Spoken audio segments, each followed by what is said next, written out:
All right, so we're going to take a look at this Kill Tony episode with Adam Ray and Kim Congdon. Now, if you remember, a few weeks ago, I'd covered this weird guy that came on this podcast, got his name pulled out of the bucket just to try to get a hold of Kim Congdon. And now here she is. They make a couple jokes about it. But then here, this bucket pull comes out. All right? And to me, this is the epitome of what is a Kill Tony fan today. A Joe Rogan fan, a Rogansphere guy. Let's take a look. Let's take a listen. Gentlemen, your next comedian is Brandon Brown. We're going to meet Brandon Brown all together now. Put your hands together for Brandon, everybody. These people... All right. Just from looking at him, the cargo shorts on stage, the too tight shirt, the Kill Tony merch. I mean, he's doing it, man. The beard, the bald head. This is a Rogansphere fucking birth. This is somebody that they created. This is not who this man was probably fucking 12 years ago, 15 years ago. He was a different guy. Now he's this guy. He's got a cold plunge outside. He's fucking drinking all the time. He's smoking all the time. He's talking about Mitzi Shore. He's sort of in the closet, sort of not. And you're going to find out even more about that as we go. Let's hear his jokes. Wait their whole lives for a moment like this. Holy shit. We're doing it. Mr. Hinchcliffe, I gotta tell you, I'm a big-ass fan. You too, Adam Ray. Me and my wife, we're such big fans of Kill Tony that we role play Kill Tony in the bedroom, right? Okay. What are we doing, guy? What are we talking about? You role play Kill Tony in the bedroom?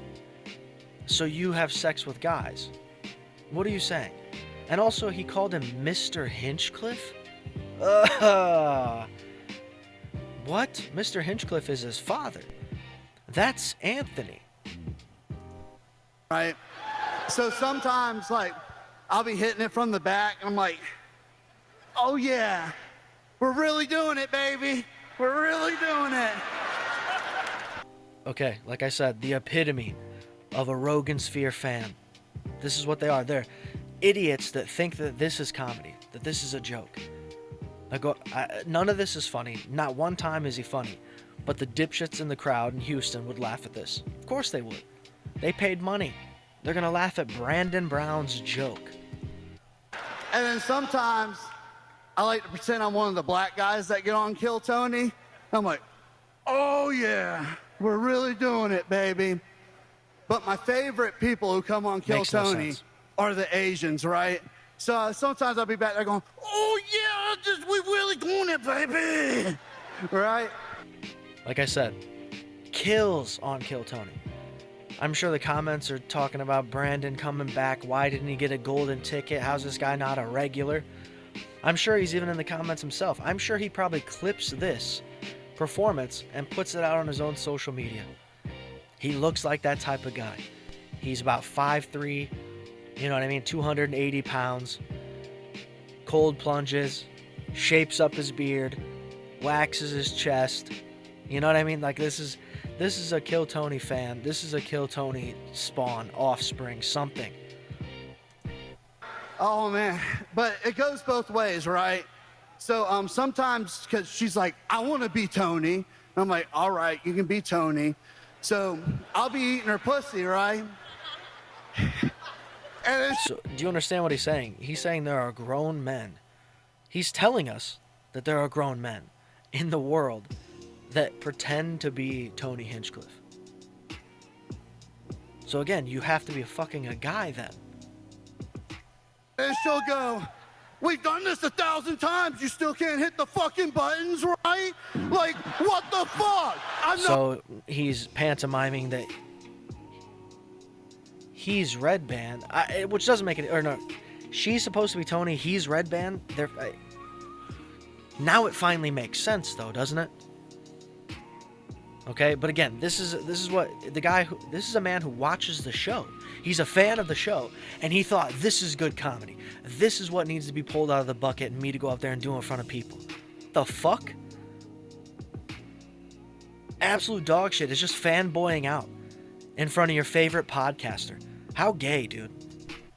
I've known you for 10 fucking years, and you still can't get it fucking right?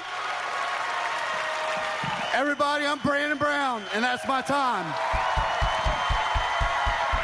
We really doing it, baby.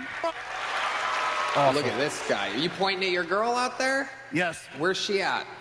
Hey, we pay big money. We're right in the front row. I love Again, more proof that he's just a big fucking fanboy.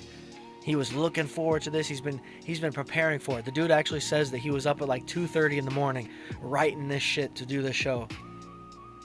Preparing to get pulled out of the bucket. I mean, imagine sitting like in the room where they had these people that had their names in the bucket. And these are the types of folks you gotta share oxygen with. Fucking get me out of there. You know what I mean? Kill me. That's awful. I'll swallow the bullet instantly. The fuck are we doing? Nothing about him says he's a comedian or should be funny. And yet here he is, putting his name in a bucket like, man, it'll be funny if I attempt to do this.